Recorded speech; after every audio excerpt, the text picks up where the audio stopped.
Om Ajnanatimirandasya Jnananjana Shalakaya Chakshurunmilitam Dhena Tasmai Shri Gurave Namah. Om Namo Bhagavate Vasudevaya. Narayanam Namaskritya Naram Chaiva Narottamam Devim Sarasatim Vyasam Tato Jayamudiraye. We're reading from the Srimad Bhagavatam, Canto 1, Chapter 5, text number 35. This chapter is entitled Narada's Instructions on Srimad Bhagavatam. Yadatra kriyate karma Yadatra kriyate karma Bhagavat paritoshanam Bhagavat paritoshanam Jnanam yattad adhinam hi Jnanam yattad adhinam hi Bhakti yoga samanvitam Bhakti yoga samanvitam Yadatra kriyate karma Bhagavat paritoshanam Jnanam yattadadhinam hi Bhakti yoga samanvitam.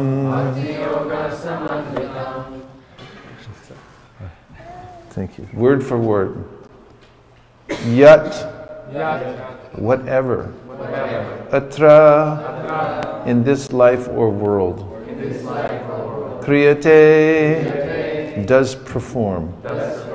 Karma, work. Bhagavat, unto the personality of Godhead. Paritoshanam, satisfaction of. Jnanam, knowledge. Yattat, what is so called. Adhinam, dependent. He, certainly. Bhakti yoga, devotional. Samanvitam, dovetailed with Bhakti yoga. Translation: whatever work is done here in this life for the satisfaction of the mission of the Lord is called Bhakti yoga, or devotional loving service to the Lord. And what is called knowledge becomes a concomitant factor. Please repeat. Whatever work is done here in this life for the satisfaction of the mission of the Lord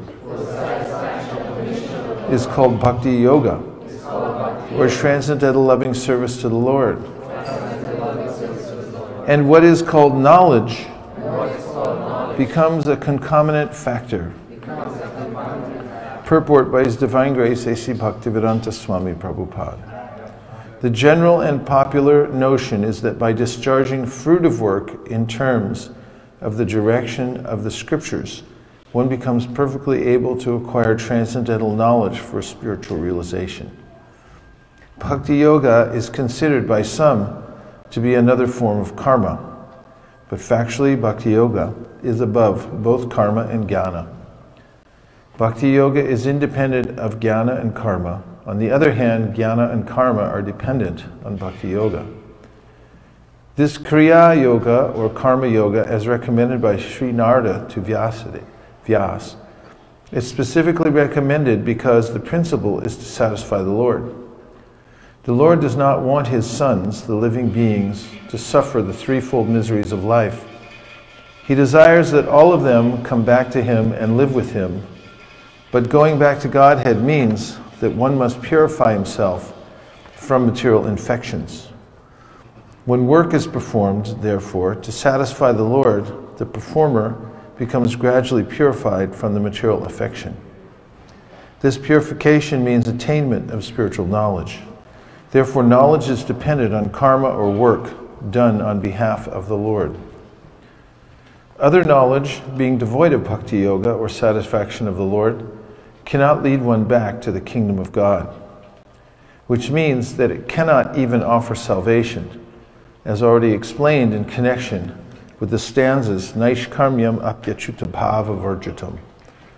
The conclusion is that a devotee engaged in the unalloyed service of the Lord, specifically in hearing and chanting of his transcendental glories, becomes simultaneously spiritually enlightened by the divine grace, as confirmed in the Bhagavad Gita.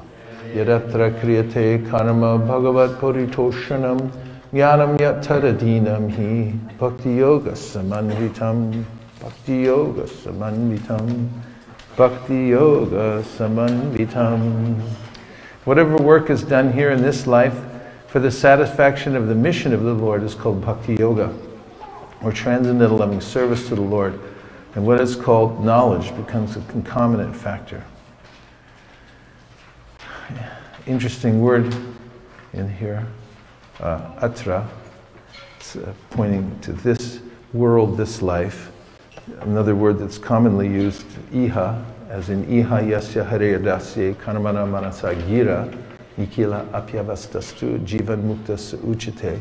That even as one lives iha in this world or this body, if one is engaging in the devotional service of the Lord, Hari Hari, then the person is called a jivan mukta. It's liberated, even though in a material body. In fact, when one seriously takes to devotional service, the Shastras say that such a person no longer has prarabdha karma, which means the fully manifest form of karma that we see before us in the mirror, in the form of the body that we've received as a result of our past consciousness, which is a result of our past activities and associations. And therefore, the Bhagavatam says, oh, Devahuti, aho bhatashva pachato garyanya jiva grevartate namatubhyam te pustapaste juhuvusasna arya ramanachur namagranantiyete. Oh, how wonderful it is that a person who is taken to the process of chanting Hare Krishna, even a little bit, even just once, becomes liberated.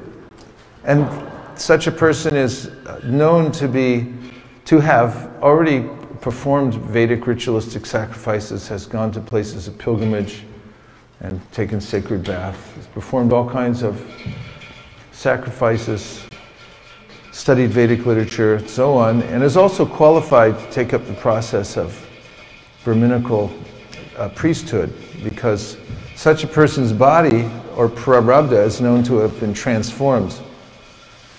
Therefore, the Shastras all proclaim this. Rupa Goswami says, Yad Brahma Sakshat Kritinishyapi Vinashamayati Vinana Bhogai Apaiti Nama Spuranina Tate Prarabdha Karmini Viroti Vedaha.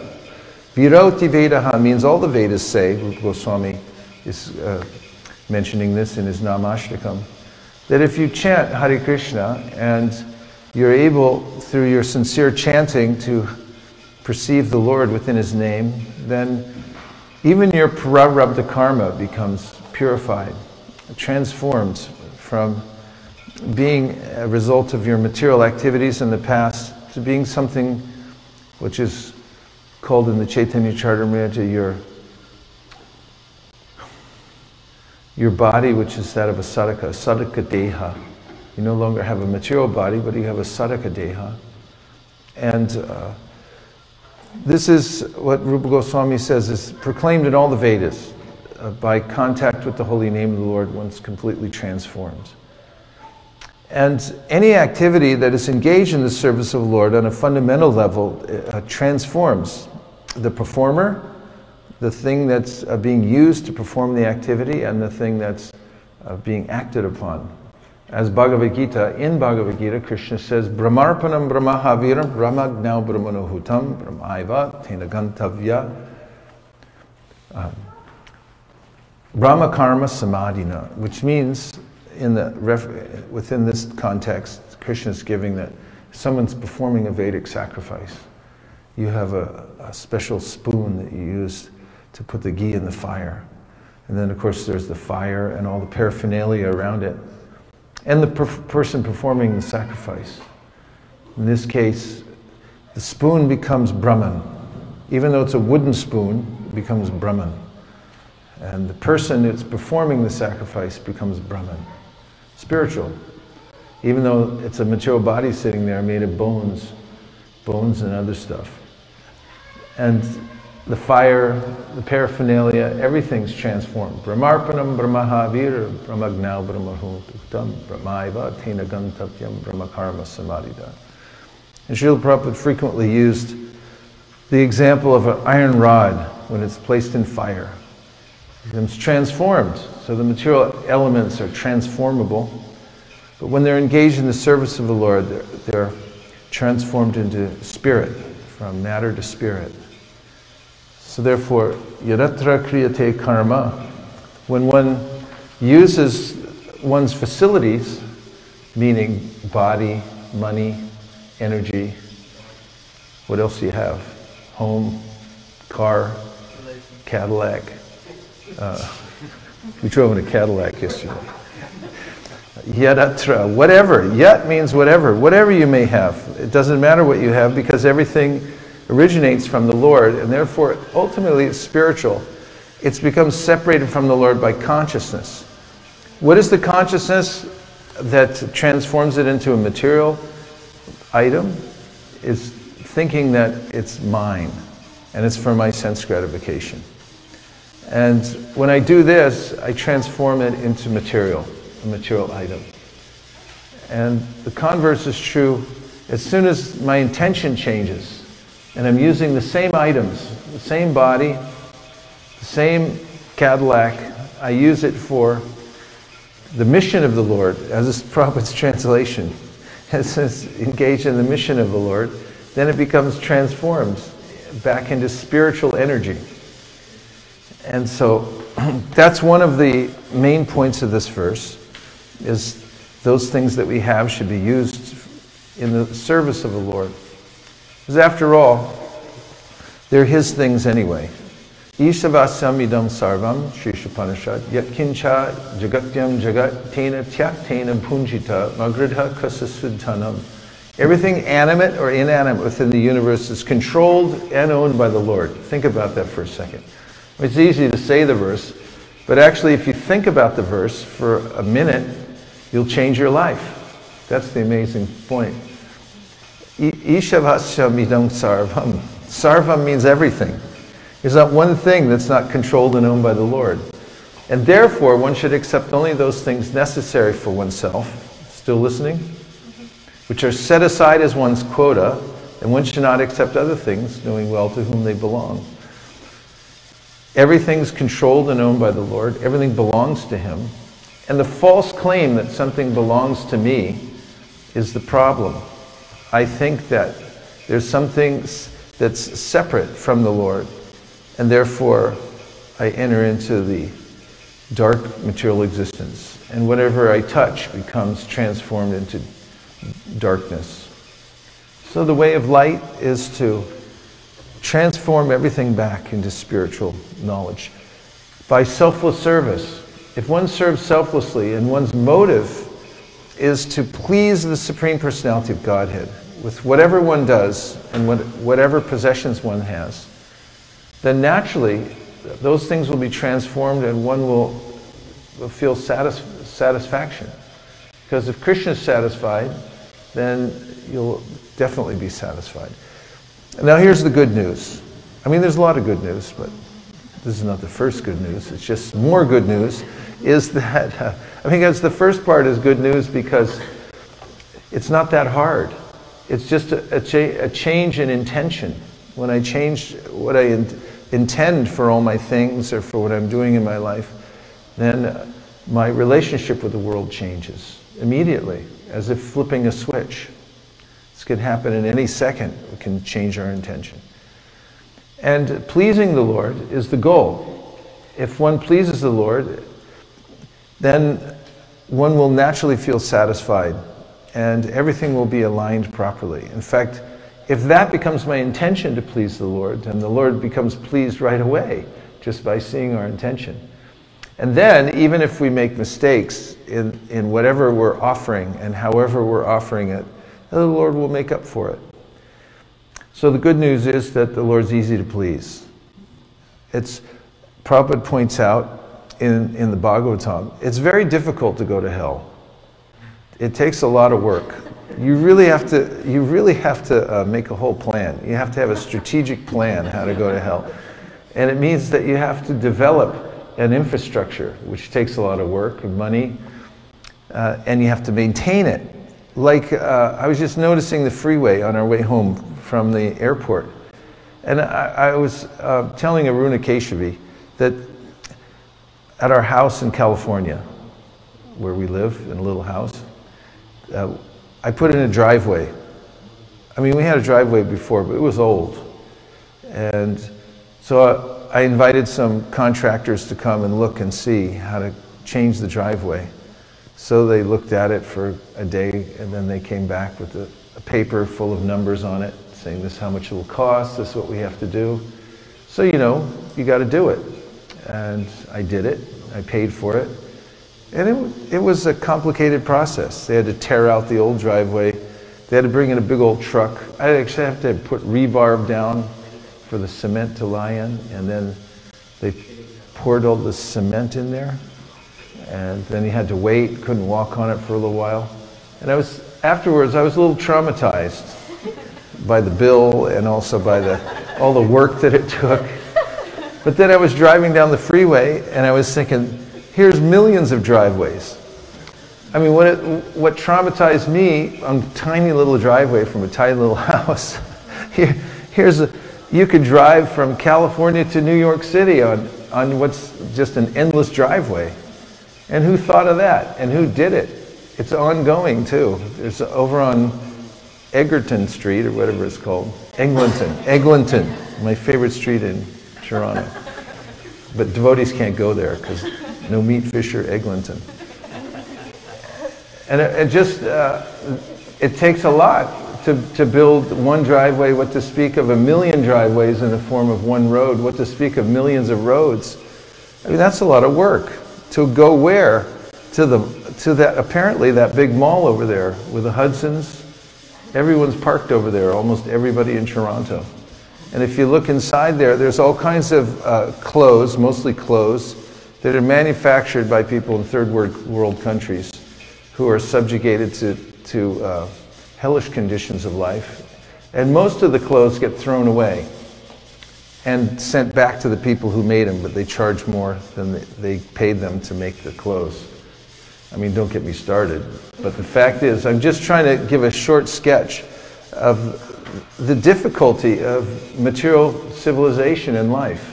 Not that we're Luddites and we reject all material things, but tena tyaktena bhunjita. Take which things are necessary for yourself, that are set aside, obviously. Don't push for so much more. It becomes a difficulty to maintain all this.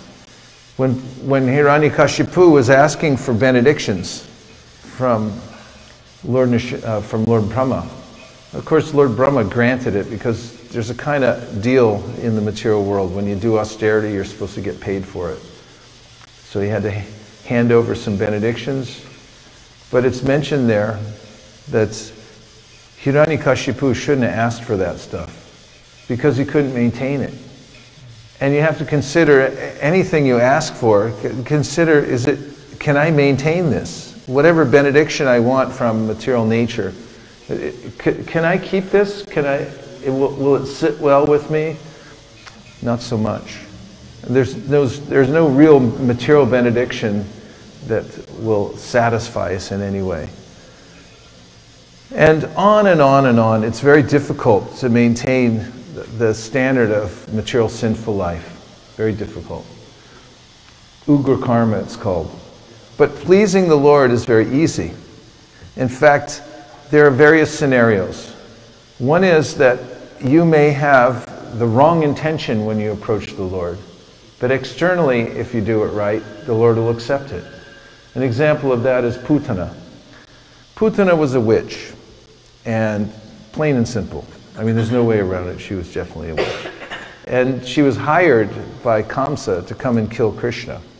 Because that's what demons want to do, is kill Krishna so they can enjoy the world. And she came to Vraj in the form of a beautiful maiden. And when she came into the house of Nanda Maharaj and Yashoda, especially the men that were there. When they saw her, they were like, okay, come on in. But everyone else, because it's a village atmosphere, and because she looked like a nursemaid and a mother, and it was an open feeling there in the village of mothers coming in to see Krishna. They just let her in.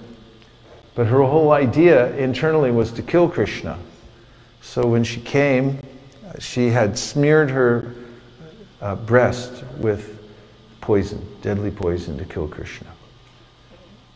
So, as we all know, Krishna knew what was going on because he knows the intention of everyone. He sees through all these things. And he took the breast, took the nipple in his mouth, he sucked out the poison, didn't kill him because he's Krishna. And then he sucked out the milk. Then he sucked out the life air of Putana. And she remanifested as this huge demoness, crashed to the ground, 8 mile long, a horrible form. And there was Krishna playing on her breast when everyone came to see what had hit the ground. And they took him down and purified him with dust from the cows and all kinds of cow products, chanted mantras to purify him, protect him again. And in the story, what stands out to many, especially Uddhava, who mentions in the 3rd canto of the Srimad Bhagavatam, Aho Bhakya Astanakala Kutam Jighamsaya Payad Apyasadvi Lebe Gatim Dat Ruchitam Tatonyam Kamvadayalum Sharanam Brajema. He's saying, okay, look what happened here. Putana came to kill Krishna, and all he accepted was the external part, that she dressed like a mother. Even though her intention was to kill him. She had a bad intention. But then Krishna saw, okay, she approached as a mother, I'll take that part. So he said, Kam vadayalum sharanam rajena. Who would take shelter of anybody else but Krishna? Because he accepts the smallest good quality, even if he has to manufacture it practically, and he overlooks the bad quality. Brahma mentions this in his prayers to Lord Krishna in the Brahma Vimohana Lila, where he says, Krishna, you gave so much to Putana. Do you have anything left for the residents of Vrindavan? You gave so much mercy to this witch. Is there anything left over? I mean, everyone noticed it. All the great devotees noticed it, Uddhava and Brahma. I was like, wow, Krishna, that's amazing what you did. And this is just because externally she dressed like a devotee and came, even though her intention was to kill Krishna.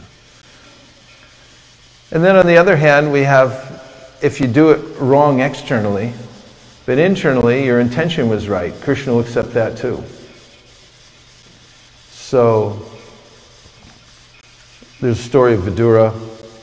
Krishna suddenly came to Vidura's house, and he and his wife were so flustered getting things ready for Krishna that they were trying to feed him, and they were handing him, peeling bananas, because that's what they had available to give him. Krishna had just walked away from the offer of Duryodhana for a big royal feast. He said, no thanks, I'm not really interested in eating at your house. But then when he came to Vidura's house, they were giving him the banana peels. Because you know, when a great personality comes to your house, you might get flustered and do the wrong thing. So they give him the banana peels, and he's like, thank you. He accepted. Even if you do it wrong externally, because your intention was there, Krishna will accept it. And this is something Prahlad Maharaj notices when he's offering his prayers. He's just a 5-year-old boy. And all the demigods had just offered prayers to please Lord Nrsingadev, and he wasn't pleased, apparently, at that time. At least he was still showing his anger. So Brahma and the others pushed Prahlad forward and said, "You try. He came for you." And Prahlad said, "They all are in the mode of goodness. I'm a demon. I come from a demon family. And they all know eloquent words in Sanskrit. What do I know? I'm just a kid." And then he said, "Bhaktya tutosha bhagavan gajayutapaya." He remembered Gajendra, the elephant. He's just an elephant. But because he had some sincere intention, he offered prayers to the Lord, and the Lord accepted it. Even though the sincere intention came out of a necessity that he was being dragged into the deep water to be drowned by the crocodile. Still, Krishna accepted it. So Prahlad said, "Okay, if I'm just sincere and I try, then Krishna will accept it." Bhaktya tutosha bhagavan gajayutapaya. He said, the king of the elephants pleased the Lord with sincerity. So he said, "I'll just try to be sincere." So the point is, it's very difficult to go to hell. You really have to work at it. You got to have a wardrobe. Usually the wardrobe costs more than you earn. I read about this years ago when I was looking at businesses and employments and all kinds of things. And people, to maintain their car, you have to pay a lot for the insurance on the car, what to speak of the monthly payment, and it depreciates as you're paying for it. When you drive off the lot, it's worth half as much as soon as you drive off. You sign the paper, drive off, that $40,000, you can't get a car for $40,000. Okay, $80,000. It's $40,000 once you drive off the parking lot. Just because it's not worth as much. And then it depreciates after that. You have to pay for that. You have to pay for your apartment. You have to pay for phone, insurance. I once counted up recently 28 different kinds of insurance that you have to have if you want to be fully covered. And all these things, if you add it all up and then you look at your salary, and there's really nothing left. That's the material world. You're only paying just to stay in the game of doing that. So that's the material side. But on the other side, even if you don't have anything, if you're a little sincere, you try to please Krishna, and even if you do it wrong, then Krishna will accept it. And he will award the highest benefit even for the smallest offering that somebody gives. So it's a good idea to use one's things in Krishna's service because, number one, they belong to him anyway, and it just doesn't make sense to steal stuff from the Supreme Personality of Godhead. And number two is it's pleasing. Everything gets transformed into transcendental energy when it's offered to the Lord. So this is the great opportunity that we have to engage everything in the service of the Lord. And especially, it's important, as Prabhupada put into his translation, to be engaged in the mission of the Lord, because that's the all-encompassing way in which to utilize one's things in Krishna service, one's energy, one's focus, attention. The mission of the Lord's unlimitedly expansive. And there's a lot of people out there.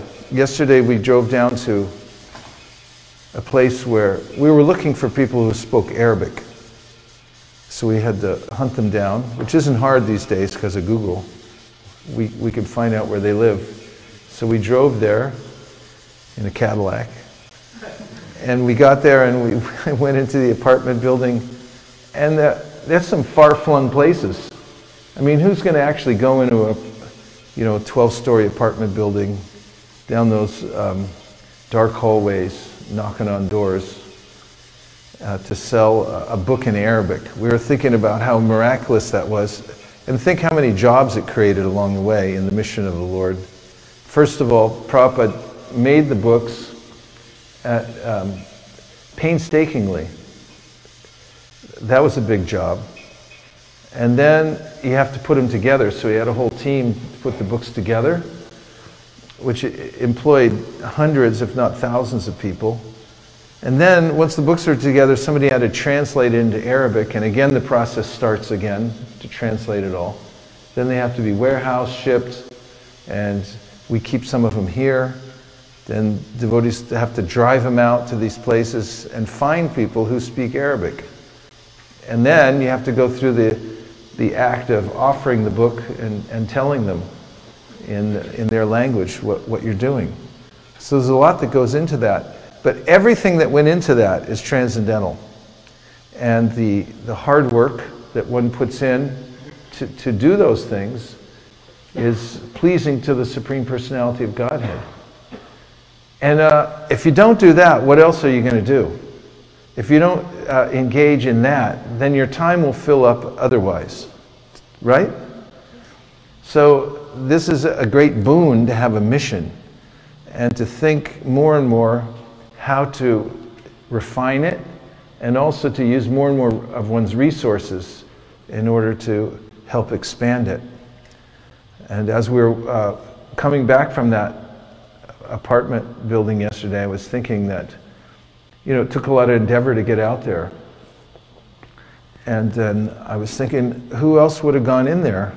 I mean, how would these people have come in contact with Krishna conscious literature, which is one of the main aspects, at least 1 out of 7, of our overall purpose of ISKCON, if we hadn't have taken the endeavor to go in there, find out the place, how to get in, go up to the top floor.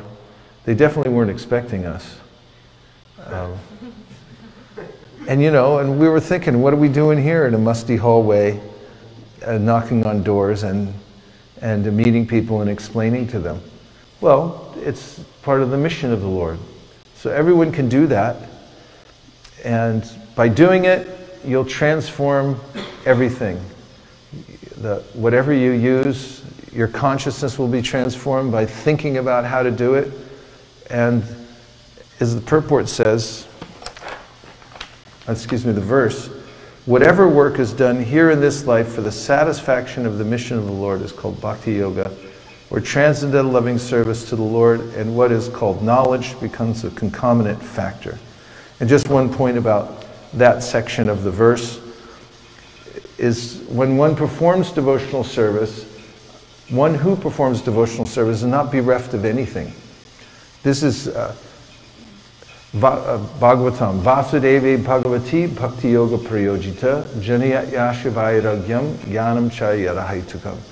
When you do bhakti, then you naturally get knowledge and detachment from the world, says the Bhagavatam, Sutta Goswami. It comes naturally, along with everything else. Bhaktis tvayi stirataya bhagavan yadisyas. What's the second line? Bhaktis tvayi stirataya bhagavan yadisyas. Dairena na palitidivya kishora muti. Mukti swayam mukulitanjali sevatesman dharmartha kama gataya pratikshaha. I blew part of that. But anyway, the verse says that if you engage in bhakti, then naturally liberation stands outside your door waiting to serve you. So many people want to be liberated. But if you perform bhakti, then liberation in the form of a goddess, she's standing outside your door saying, how can I serve you? Anything I can do for you? The bhakti yogis are actually not even interested in liberation. They're so absorbed in serving. But then, verse goes on to say, Prabodhananda Saraswati wrote this verse, it says, Dharmartha kama gataya. Everything else you want, dharma, artha, kama, moksha, all these things are naturally available to the devotee who's not interested in them. So whatever one does to satisfy Krishna through the process of bhakti yoga, especially spreading the mission of the Lord, puts one in the most advantageous situation that one can be in this world, atra. So one should continue to dedicate one's life and resources to the mission of the Lord, and know that this is pleasing to Krishna, If one pleases Krishna, there's nothing else that one could want in this world. And that by performing bhakti, all other necessary things will come into one's life. And this is called faith. This is my last point, and we'll take reflections. Shraddha Shabde Vishwas Kahi Surya Dhanushjoy Krishna Bhakti Koili Sarva Karma Krita Hoy. Shri Chaitanya Charitamrita, Kaviraj Goswami says, faith, Shraddha, means to understand this fact that if I do bhakti, try to please Krishna, then all other things are done. I don't have to plan for all kinds of other things, because those things, karma, sarva karma krita hoy, all other activities, karmas, are fulfilled by this process of performing bhakti. Furthermore, all debts are paid. Bhagavatam devarshi bhutapna nrinam pitranam na kinkaro nayam rani charajan sarvatmana ya sharanam sharanyam gato mukundam prihritakartam. If one surrenders to Mukunda, serves Krishna, then you don't owe anybody else. You don't have to separately pay off any debts to the devas, the rishis, the forefathers, other living entities. Everything else paid by bhakti. Convincing, these verses? So we'll take a few reflections. Anything that you heard in the verse or the monologue that you want to reflect on means that you heard something that stuck in your mind. Whether it seems remarkable or not, just reflect it back.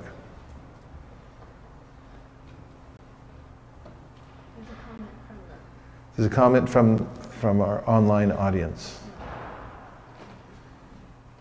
From Kavita Viradar. Still Maya of Supreme Godhead is too strong that when we fall into his entanglement of mind emotions, it can't be veined so easily. It can't be what? Veined. Veined. Can you say it again? Can you tell me what her intention was in saying that? That Maya is so strong that when we fall into that entanglement with our mind, it can't be easily reversed. Yeah. Yeah, actually, I was just reading in the Bhagavatam about the sons of Daksha. First he had 10,000 sons, and then he had 1,000 after that. The reason he had a second set was, first set he wanted, there was a lot going on at the beginning of the universe to try to get things going. And Daksha was one of the progenitors. He had 10,000 sons for that purpose. He wanted to get them involved in fruitive activities. He wanted them to become grahastas. So he sent them off for training. They were doing austerities. And they were thinking we're getting ready to go into grahasta life, to perform karmakanda and so forth. And then Narada came and he said, you know, you're already exalted personalities and you're already doing austerities. You might as well renounce the world. And he convinced them by telling them one allegory, which has several points to it. One point that specifically stuck in my mind when he was giving the allegory, which is very abstract, but they were so intelligent they could understand what he was saying. But one was that the living entity enters a hole, and once entering the hole, doesn't come back out.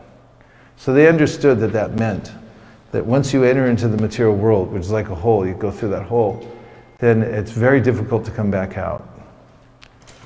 And of course, on the positive side, it says once you enter that hole that takes you back into Vaikuntha, you don't come back either. But then I was thinking, you got to be careful before you enter holes, because you know you can look somewhere and you think like, should I go in or shouldn't I? And don't do it unless it's back to Godhead, because once you make that decision and you go in, it's really hard to come out. There's a lot of implications. The material world's rigged. You know that, right? It's rigged, and if you go down the wrong hole, you know you're kind of stuck there until you do your penance and austerity and wait. You got to wait your turn. I mean, even if you look at the great personalities like Dhruva Maharaj, he wanted a big kingdom, once he saw Krishna, he said, no, no, no, I don't want anything, you know, with Krishna. No, you take the whole thing. And gave him sovereignty, you know, you rule for so many years here in this world. So be careful, watch out, you might get what you're after. David Byrne wrote that in a song years ago. You be careful, you ask for something, you want something in the material world, analyze it carefully. Do you really want that? Because once you go down that hole and you say, you know, I'll take it, then you got to take it. And it's part of the purificatory process of the material world that there are consequences. The word consequence has the word sequence in it. There's a sequence that unfolds as soon as you decide, you know, I'll take that. There's a consequence. It comes, there's the sequence starts and they go, uh-oh, no, you already pushed the button. You're going to get the sequence, and when it finishes, like, I don't want it anymore. It's like too late. So Bhagavatam's saying, you know, be careful. It's a regulative principle not to fall down. Because once you do, then it's really hard to come back. Yes, Prabhu. Prabhu, your last point actually reminded me of the story of King Nriga. You know, how he made a small mistake, and like you were saying, he just got stuck. And he even had that option, like Yamraj indirectly gave him that you want to take the benefit of your pious credits first, which will last forever, or you want to rectify for a mistake. He chose the wrong one, and then he went down the hole. So your point. The reason he chose that first I'll take the sinful reactions. First he was thinking, like, how many bad reactions can I have? I'm the most pious king who ever lived. And second of all, it was one of those things like, you know, I'll finish, you know, the vegetables because I got ice cream waiting. And so, you know, it's like, let me get that out of the way so I can enjoy unlimitedly. That's the idea in the material world. Everyone, Prabhupada mentions this. It's so astute, you know, Prabhupada's saying, everyone's actually working hard because they're thinking, I'll get to a point where I'll have enough so I won't have to work and I'll just live kind of like a king, free. But it never happens. In America, because Americans are so against taking care of people through insurance and stuff like that. Medical insurance. It's a big issue in America because, like, why should people be taken care of? Go figure. But anyway, you know, what happens is people work very hard to amass wealth, and when they're no longer able to work and they can't pay their insurance, their insurance premiums, they can get government insurance, but first they have to run out of money. So Satyadev Prabhu, who knows a lot about the world of healthcare, he was saying so many people, they work very hard and they amass wealth, but then they get sick, chronically sick, they can't work anymore, and they have to spend all their money to get well or to try to fend off the disease, and they give up everything just trying to save themselves before the government insurance kicks in. So point is that very difficult situation to maintain oneself in the material world. Yes, Prabhu. Here comes the mic. Hi, Krishna. Thank you very much. You know, I'm glad that Victoria online asked that question because a similar thing was in my mind. And kind of up until she asked that question, there was this doubt, like, you're giving this message about yoga is so easy. But I've heard this message before, and somehow something's not lining up because my experience of it is actually, it's extremely difficult and challenging. And so then after that question and the way you responded, I was able to appreciate that your perspective describing Bhakti Yoga is coming straight from the Bhagavatam, and so you're describing Bhakti Yoga in its pure state. It's very easy, it's the nature of the soul. But for me, performing mixed devotional service, practically probably 95% of my endeavor is sucked up by the material aspect, you know, going to my material endeavor. So that's where all of the difficulty is coming from, is because I'm still in this in-between state. So, you know, practically the vast majority of what I'm doing is being wasted on trying to maintain myself materially, which you also mentioned is a great difficulty. So. Yeah, well, I painted a kind of a bleak picture, I admit it. But at the same time, Bhagavatam's not impractical, nor is it uncaring, because it's Krishna. And as I said yesterday, Krishna recognizes what we're going through. And he also knows all the psychological states that we go through in the material world, including the interim period, when we're sincere and we decide we want to take to devotional service, but we're not quite there yet. And we get caught in this no man's land in the middle. So, a couple things about that. One thing is, Bhagavatam says that there's only two categories of people who actually enjoy. One is the fool, who doesn't know any better. Goes to the game, tailgates, drinks beer, thinks working hard is really nice, whatever it is, and is in complete ignorance, and therefore ignorance is bliss. It's not real enjoyment, but there's some sense of like, hey, it's Christmas again. And then the only other person is the Paramahamsa, who's completely transcended the material world. The vast majority of people in the middle have to suffer because you know better. Once you know better, you can't just ignore the fact that your goal in life is spiritual, but you're not quite there yet. It's very difficult. So Krishna talks about this in the Bhagavatam, in the 11th canto. He says, Jata Shada Makatasu Nirvina Sarvakarmasu Veda Dukatmakam Kamam Prityage Panishvara Tato Bhajetamam Prita Shadalurjita Nishchaya Jushamanam Shtatang Kamams Dukodarkams Jagarayan. This is good advice. Krishna says, first of all, he describes the situation of psychological state of a person who's in the middle. So he says, Jata Shada. Jata means ja. It's born, it's awakened. What is faith in Matkatasu, and hearing about me? You know that this is what's really the progressive path in life, is to hear about Krishna. It means to perform bhakti yoga, starting with Shravanam Kirtanam. And one also knows that all fruitive activities lead to misery. He's very clear about that. He's also disgusted with material life and thinking, how did I get in this in the first place? I wish I never came here. Sorry, Krishna, that I did this. But Parityagi Pyanishvara means, like Ishvara means the controller, right?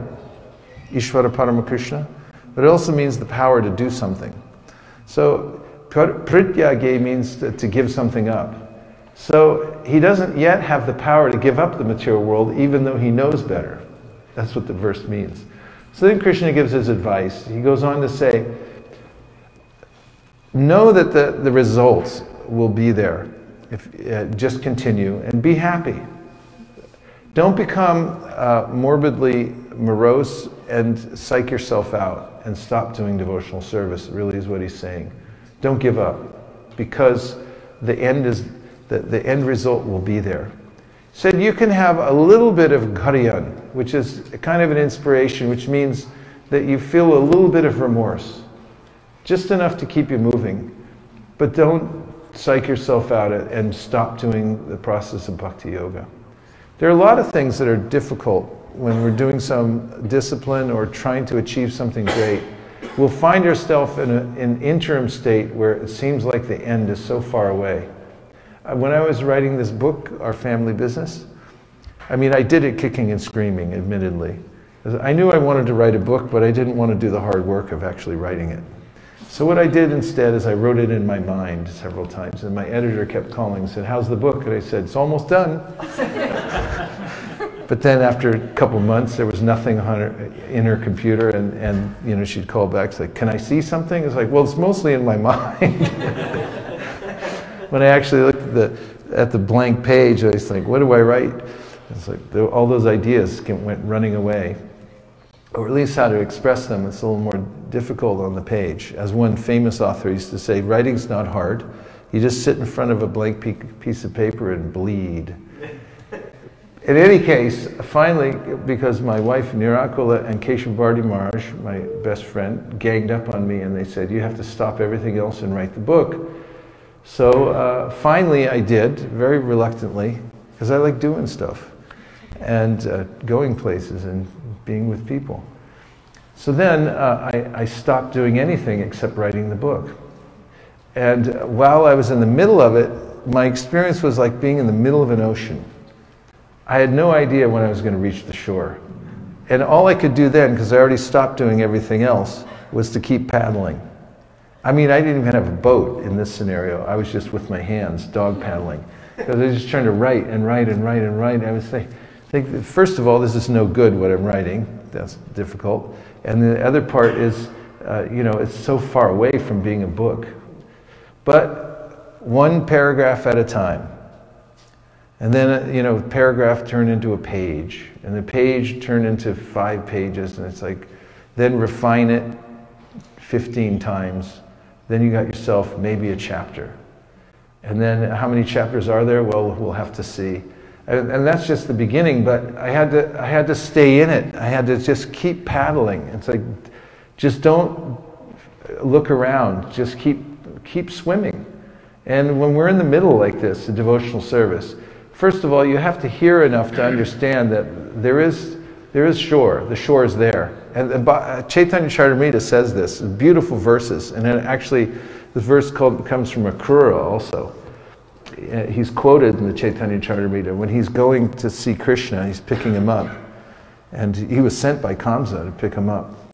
And he was thinking like, this is terrible what I'm doing, but Krishna will understand because I'm his devotee. Even though I'm going to pick him up to bring him back to Kamsa, who wants to kill him, everybody knows what I'm doing, but Krishna knows my heart.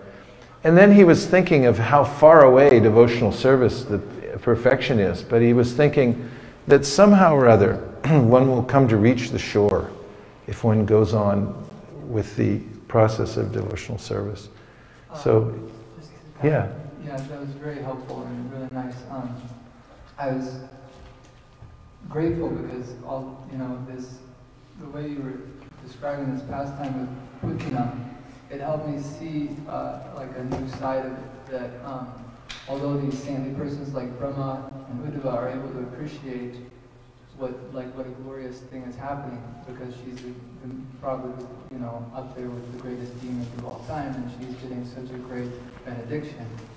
So they're able to see that there's something wonderful happening, but from Putana's perspective, her life air is being sucked out, and so it's a very, I can't imagine, what death feels like. I don't have a recollection of that, but it's a very awful experience, and so that's the thing I can relate to, is that as I'm going through the process of sadhana bhakti, being purified in the association of the holy name and so on, there's a lot of pain and difficulty there, but then to understand and appreciate that bhakti in its nature is actually very easy, so once I get to the other side of it, it'll be a great relief. Yeah, there's an old saying, you can do this the easy way or the hard way. And Giriraj Maharaj tells the story about when he was in Bombay, in Juhu. He was the temple president there for a long time. And then he had a lot of association with Prabhupada. And one of the things he oversaw was this young man was helping translate Prabhupada's books into Marathi. And he used to come there to consult with Prabhupada about the translation. And the young man's father would come along too. The young man's father revered Prabhupada, but he had some bad habits. One of them was smoking. So he had revealed that to Prabhupada, and Prabhupada would ask him about it, and he wasn't giving it up. It's hard to give up things sometimes. So then, sheepishly once when Prabhupada asked him how that was going, and he said, I need your special mercy. And Prabhupada said, yes, the special mercy can be arranged. He said, special mercy means, from Krishna, that he'll take away everything and make you so miserable that you'll be forced to give it up. He said, so you can get the special mercy. He was like, no, I'll do it myself. I'll voluntarily do it. And so there is a voluntary way. Prabhupada says that you don't need adhikari to surrender. It's not that you actually have to be qualified to do it. Because in a morning conversation, morning walk conversation, when man was trying to make this argument to Prabhupada that you need to have adhikari to surrender, Prabhupada stopped him and he said, no. He said, Krishna says, Sarvadharman parityaja mamekam sharanam vraja. This is open to anybody, at any time, in any condition, doesn't matter who you are. And then he gave the example of a poor man who's suffering because he has no prospect in life and no money. And then a rich man comes with a bag. What's in the bag? Money, lots of it. And he says, here you go, take the bag. No strings attached. Now the poor man has a choice. Take the bag or don't take it. Two choices. And so if he takes it, then he becomes rich. And if he doesn't take it, then he can stay poor. And so Prabhupada said, we also have a choice. Krishna says, Sarvadharman parityaja. You surrender to me, I'll deliver you. He said, don't even worry. You know, some guy comes in here from Toronto and sets up a table over in the corner and says, you know, anybody you line up, I'll take care of your affairs. Anybody have an affair, things that you need taken care of in your life? Yes. Just 3 people.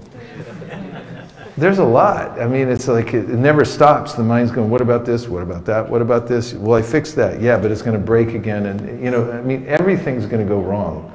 Just, you can count on it. So everyone's in a constant state of anxiety thinking, how am I going to fix all this stuff?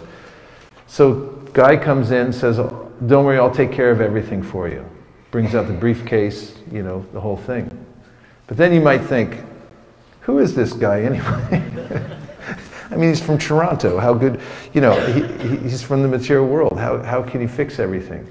But if Krishna says it, Prabhupada says, but if Krishna says, he's the Supreme Personality of Godhead, he has unlimited potency, and he knows everyone, he owns everything, he can actually fix it. So if he says it, then why wouldn't you take it? So you can do the easy route or the hard route.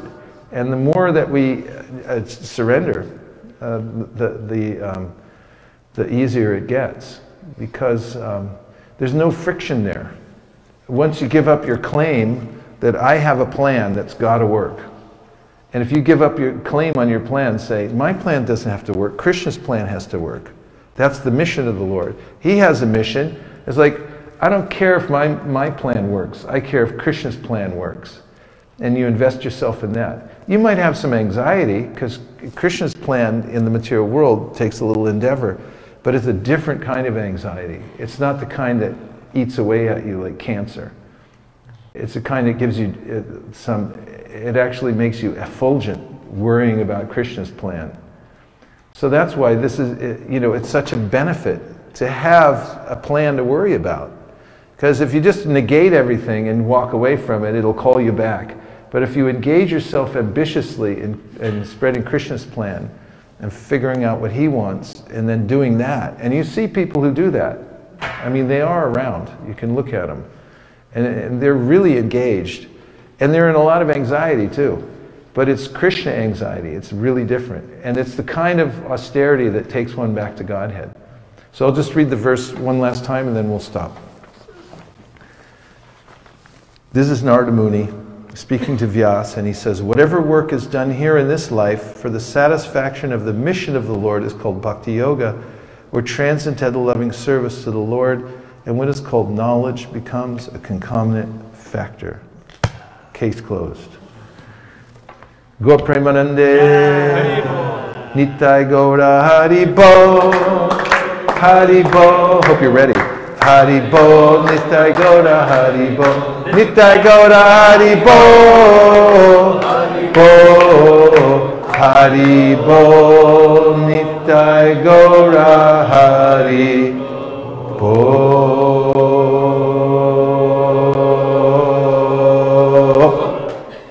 Pretty close. We'll get it tomorrow. Vanchakalpavrisha Kripasanve Vachapatitanam Pavanibhyo Vaishnavibhyo Namo Namo. Natari Armarman, Natari Armarman, Natari Armarman, hey, Natari Armarman, Natari Armarman. Nachariyar Marman, Nachariyar Marman.